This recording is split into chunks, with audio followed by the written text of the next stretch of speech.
If I hadn't forgotten my stupid phone charger in the bathroom, none of this would have happened. It was the second week of July, peak heat wave, and our AC had tapped out 3 days ago. I was home from college for the summer, doing my best to survive on popsicles and fans, while my younger brother, Dylan, spent every day playing host to his best friend, Lucas. Lucas, that guy. We weren't exactly friends, but we weren't strangers either. I'd seen him around our house, enough to recognize the smell of his body spray before he even walked in a room. He was always the same, quiet but confident, friendly but never overly talkative, and for some reason, always shirtless. The guy had abs like a Calvin Klein model and didn't seem to believe in proper clothing. I mostly ignored him, not because I wasn't curious, but because I was too curious. So that night, I was just trying to wind down. Dylan and Lucas had taken over the living room for video games, and I had retreated to my room, already in my boxers and halfway into bed when I realized my phone was dying, and the charger was in the bathroom. Annoyed but too lazy to put on real clothes, I grabbed a towel and headed down the hall. The bathroom light was off, door half shut, so I pushed it open. The second I stepped inside, I heard it. The shower was on, steam curled around the curtain rod, thick and hot, and behind the semi-opaque curtain, a body moved under the stream. I froze. It wasn't Dylan. I knew his voice, his silhouette. This was someone taller, broader, and humming. It was Lucas. I was about to back out of the bathroom and pretend I hadn't just walked in, but then the humming stopped. And then the curtain shifted. Lucas's hand pulled it back just slightly, enough for his head and part of his torso to show. His dark hair was wet and slicked back, eyes wide for a second before he relaxed. "Oh, hey," he said, like I hadn't just busted in on him mid-shower. "Shit, I thought it was empty," I stammered, already stepping back toward the door. "I just left my charger in here. I didn't know." He grinned. "You can grab it. Not like I'm hiding anything." I hesitated. His shoulders were glistening under the spray, the water cascading down his chest, highlighting every cut of muscle. I tried not to look, but my eyes betrayed me, and he definitely noticed. "You good?" he asked, still smiling, still completely at ease. "You look like you saw a ghost." I shook my head, face burning. "Nah, just surprised." Lucas tilted his head. "You ever seen a guy naked before?" My heart kicked into overdrive. I opened my mouth, but nothing came out. I couldn't tell if he was messing with me or if this was something else entirely. "Because," he continued, "if you want, you could stay." My breath caught. "What?" He smirked. "Water's nice, big enough for two." I stood frozen, towel in my hand, pulse racing. Lucas didn't move, didn't flinch. He just stood there, watching me, and all I could think was, this has to be a joke. But the look in his eyes said it wasn't. I should have walked out. I should have grabbed my charger and bolted. But instead, I took one step closer. I stepped in slowly, like my legs weren't mine, like I was watching someone else do it. Lucas didn't say a word. He just kept his gaze steady, calm, like this was the most normal thing in the world. Like guys invited other guys into the shower all the time. I closed the bathroom door behind me and set the towel on the counter. My hands were shaking a little, but I kept my face neutral. At least, I hoped I did. "Still good?" Lucas asked, the corners of his mouth twitching up into a smirk. I nodded, trying to sound more sure than I felt. "Yeah, just new experience." He chuckled, stepping back under the water and making room. "Guess there's a first time for everything." I hesitated for half a second, then peeled off my boxers. The air felt cold on my skin, and suddenly I was hyper-aware of everything. My breathing, the way my heart thundered in my chest, how exposed I felt even though Lucas wasn't staring, at least not at first. When I finally stepped in, the hot water hit my back like a wave, and for a moment, all I could do was breathe it in. But then I glanced at him. He was watching me now, not in a creepy way, not in a mocking way either. More like curious, intent, like he was reading something on my face. "You ever done this before?" he asked, voice low beneath the hiss of the water. Showered? I tried to joke. He smiled, slow and crooked. You know what I mean. I shook my head. No, not really.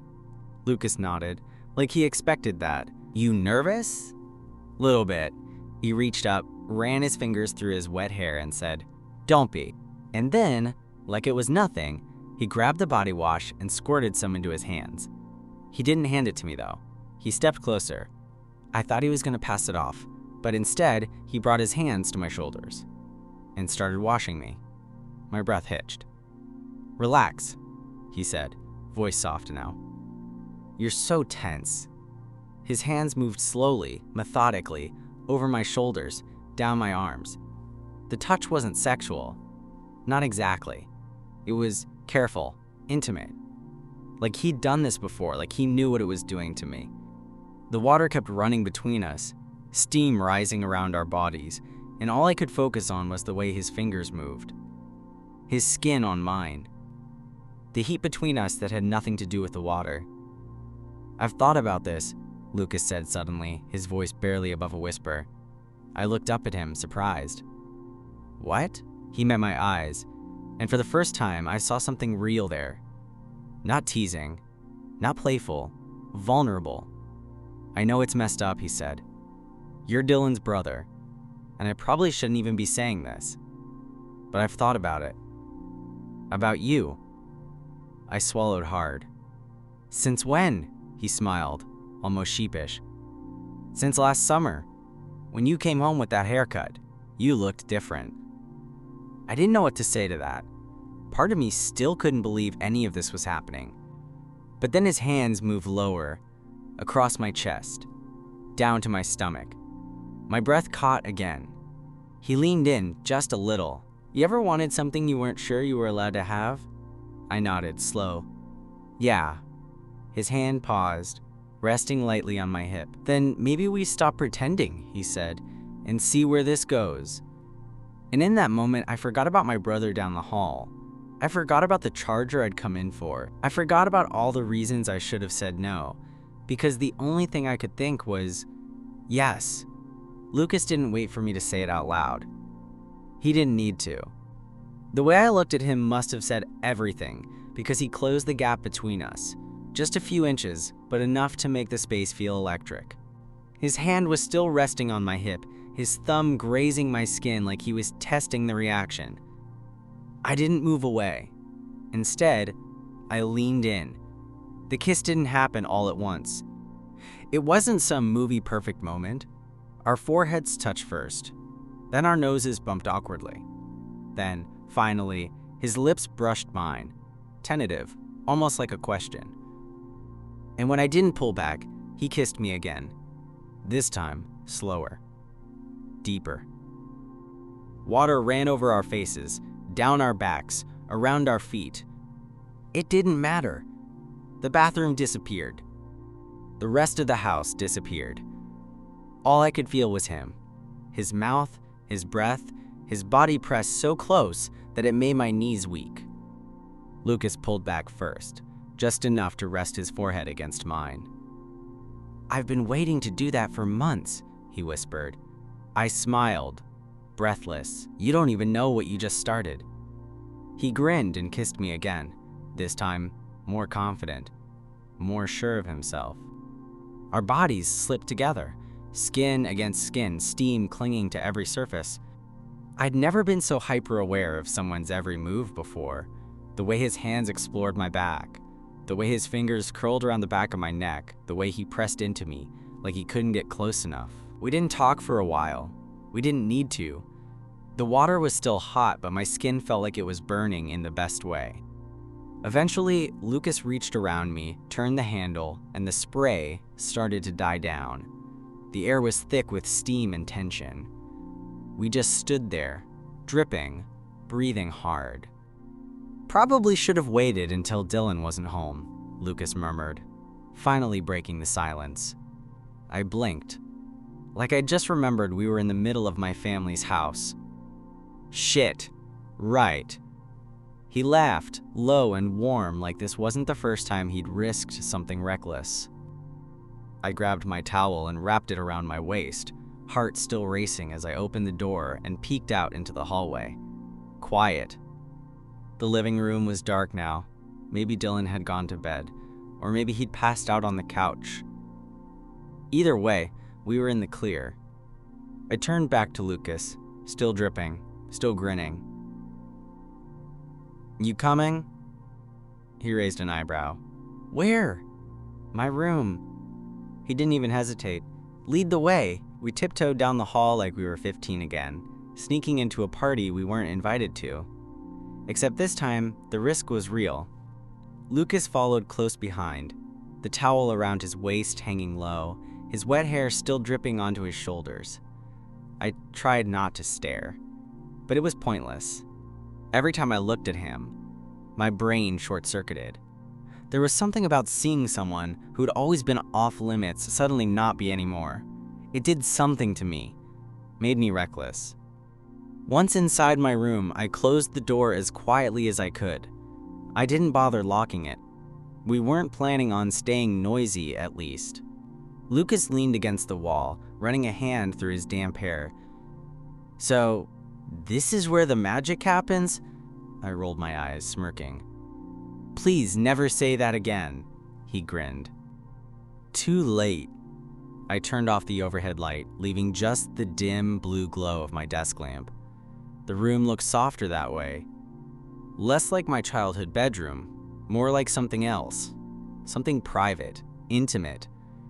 Lucas stepped forward, slowly, as if testing how real this still was. When he was close enough, he reached out and ran a finger down my chest, just under the collarbone. My skin prickled under his touch. "Tell me this isn't just curiosity," he said softly. "Tell me you've thought about this." I looked him dead in the eye. "Lucas, I've thought about this way more than I should." He let out a slow breath, like he'd been waiting for that. "Good." The towel dropped from his waist, and yeah, I looked. I wasn't gonna pretend I didn't. I wasn't gonna be modest or shy or pretend I didn't want him, because the truth was, I did. I wanted all of it. Him. And judging by the way he looked at me, hungry, careful, and a little nervous, he wanted it too. We moved together again, bodies pressing close. The kiss this time was messier, needier, less about nerves and more about release. Months of tension unraveled between our mouths. He pushed me back toward the bed, and I didn't resist. We collapsed onto the mattress, still damp, still half laughing between kisses, like we couldn't believe it was actually happening. And maybe we couldn't. Maybe part of us knew we were going to wake up tomorrow and have no idea what to say. But in that moment, there were no questions, no doubts, just heat, just hands, just us. And for the first time in a long time, I felt like I was exactly where I was supposed to be. Somewhere in the back of my mind, I knew this was dangerous. We were quiet, whispers, breath, skin against skin. But the house wasn't soundproof. Dylan was just down the hall. And if he so much as got up to use the bathroom, still, that didn't stop us. Lucas was different now, still playful, still cocky, but there was a softness underneath all of that, like he was figuring this out at the same time I was. Every touch felt deliberate, like he wanted to memorize everything, like he was trying to make this mean something. We lay there afterward, tangled in my sheets, still breathing a little too fast. Neither of us said anything at first. The silence wasn't awkward, just full. Eventually, I turned my head toward him. "So?" Lucas glanced at me, amused. "So? Are we gonna pretend this didn't happen when we go back out there?" He propped himself up on one elbow, smirk still tugging at the corner of his mouth. "You wanna pretend?" I shrugged. "Might be easier." "For who?" He had a point. Dylan would lose his shit if he found out. "My parents? If they ever heard about this?" Probably not much better. But Lucas didn't look scared. He looked calm, like he'd made peace with it already. "I don't want this to be a one-time thing," he said, quieter now.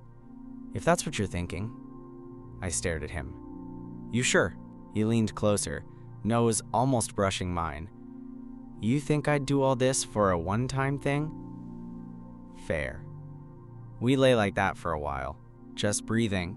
The window cracked open to let the night air cool our skin. Then, a sound. Footsteps. Both of us froze. Lucas bolted upright, grabbing his towel off the floor, wrapping it around his waist, just as my door handle gave a small jiggle. Not a full turn, just enough to make my stomach drop. I leapt out of bed and reached the door in 2 steps, quietly turned the lock. A beat passed, then Dylan's voice. "Bro, you awake?" My voice cracked when I answered. "Yeah, just asleep. What's up?" "I think I left my controller in your room." Lucas looked at me with wide eyes, mouthing, "Do not open that door." I cleared my throat. "I don't see it in here, man. I'll check in the morning, okay?" A pause. Then, "All right, night." Footsteps faded back down the hall. I turned back toward the bed. Lucas was sitting on the edge now, laughing silently into his hand. "Dude," he whispered, "that was way too close." "No kidding." We both started laughing. Quiet, breathless, adrenaline-laced laughter. And then I realized I didn't regret any of it. Not 1 second. The next morning was brutal. Not because of what happened, because of how normal everything felt. Lucas was already in the kitchen by the time I got there, shirtless. Again, like nothing had changed. He was leaning against the counter, drinking orange juice straight from the carton like it wasn't a crime, smirking when he saw me walk in. "Morning," he said, like he hadn't just rocked my world 8 hours ago. I gave him a look. "Seriously? The juice?" He shrugged, wiped his mouth with the back of his hand. "You're welcome to share." I grabbed a coffee mug instead. Dylan stumbled in a minute later, still rubbing sleep from his eyes and yawning like a cartoon character. "You two look like hell." "Thanks," I muttered. Lucas grinned. "Rough night. You know how it is." My heart did a backflip. Dylan didn't notice. He was too busy digging through the fridge. The 3 of us sat around the table, and for the most part it was business as usual. Half-awake banter, cereal crunching, complaints about the heat. But every once in a while, I'd catch Lucas glancing at me, that same subtle curve to his mouth. Not smug exactly, just knowing. After breakfast, Dylan disappeared to shower, leaving us alone. Lucas didn't waste a second. "That was close." "Too close," I said, sipping my coffee. "You need to stop talking like nothing happened." He leaned across the table, voice low. "But it did happen. And your best friend is in the next room." Lucas tilted his head, smile fading into something softer. "Look, I meant what I said. I don't want that to be a one-time thing." I stared at him. "You serious?" He nodded. "I don't do that with just anyone." "So what does this mean?" Lucas hesitated for the first time. He ran a hand through his hair, suddenly looking less confident. "I don't know. I haven't figured that out yet. But I know I'm not pretending like it didn't happen. Not with you." That should have terrified me. But it didn't. Instead, I felt something settle in my chest, like permission to actually let myself feel this. Whatever this was. The rest of the day passed in fragments. Lucas stayed for lunch, and then he and Dylan made plans to hang out with a couple of their friends. I stayed behind, trying to act casual, but my brain wouldn't stop replaying the night before. I knew things couldn't stay like this. Something was gonna shift. Someone was going to notice. Secrets like this didn't stay quiet forever. But as evening rolled in and I heard the front door open again, heard Dylan's voice echo down the hall, followed by Lucas's familiar low laugh, I realized something else too. I didn't want to go back to the way things were. That night, I couldn't sleep. I lay in bed staring at the ceiling, flipping over every moment of the day. The way Lucas looked at me over breakfast. The way he didn't flinch when Dylan flopped beside him on the couch and unknowingly sat inches away from the guy who'd been in my bed the night before. There was a boldness in Lucas now, but not cocky. It was like he'd made a decision and didn't see the point in hiding it, even if I still wasn't sure what the hell we were doing. Around midnight, I heard movement. A soft knock on my door. I didn't even have to ask who it was. I opened it, and there he was. T-shirt this time, loose shorts, barefoot. "You awake?" he whispered. I nodded and stepped aside. Lucas slipped in without a word, closing the door gently behind him. We didn't say anything for a while. He just sat on the edge of my bed, elbows on his knees like he was working up to something. "I told Dylan I wasn't feeling great," he said finally. "Said I'd crash early." I raised an eyebrow. "That's your big excuse?" He gave me a sheepish look. "It worked, didn't it?" I sat down next to him. We were close, but not touching yet. "You really think this can work?" I asked, voice low. "You? Me? Doing this under his nose?" Lucas looked at me seriously. "Honestly? I don't know, but I'm not going to ignore it. Not when I finally found something that feels right." That stopped me cold. Because deep down, I felt it too. Something about this didn't just feel exciting. It felt right. We looked at each other, and before I could say anything, he leaned in and kissed me again. Slower this time, like he was grounding himself with me. We climbed into bed together. No rush, no heat of the moment, just closeness. We lay there under the covers, facing each other, our knees brushing. He kept one hand resting against my chest like he didn't want to lose contact. "I'm not great at this," he admitted after a while. "At what?" "This, talking, feeling stuff." I laughed softly. "Yeah, I got that." He nudged me with his knee. "Shut up." But his smile didn't fade. Eventually, our breathing slowed. His hand found mine beneath the sheets, fingers intertwining naturally.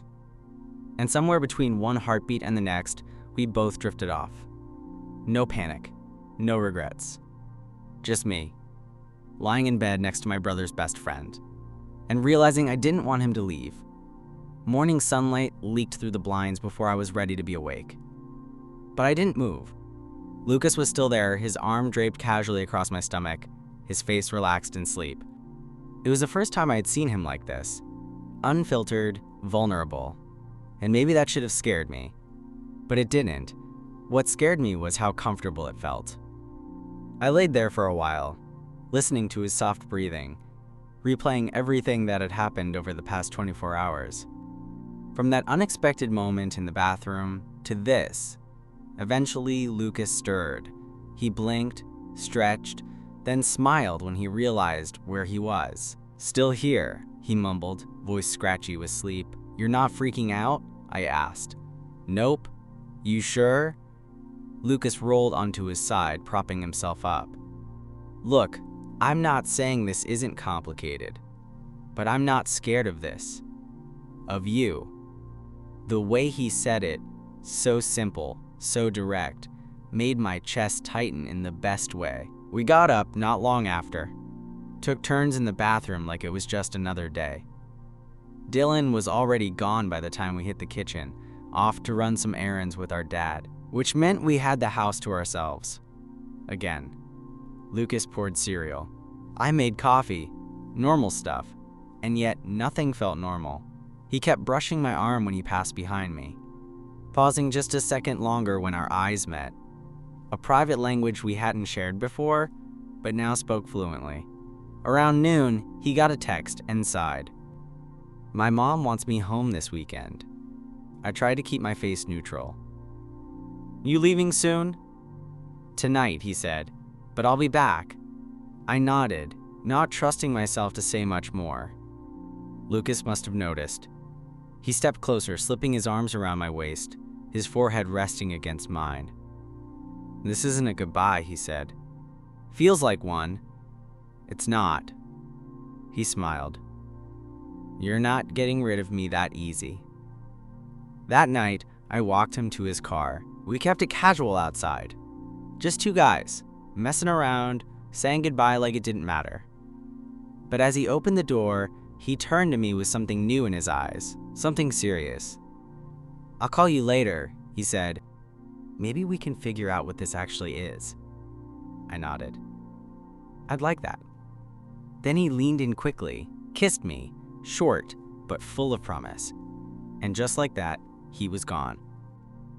I stood there a while, watching his taillights disappear down the street. Everything felt the same, but I wasn't.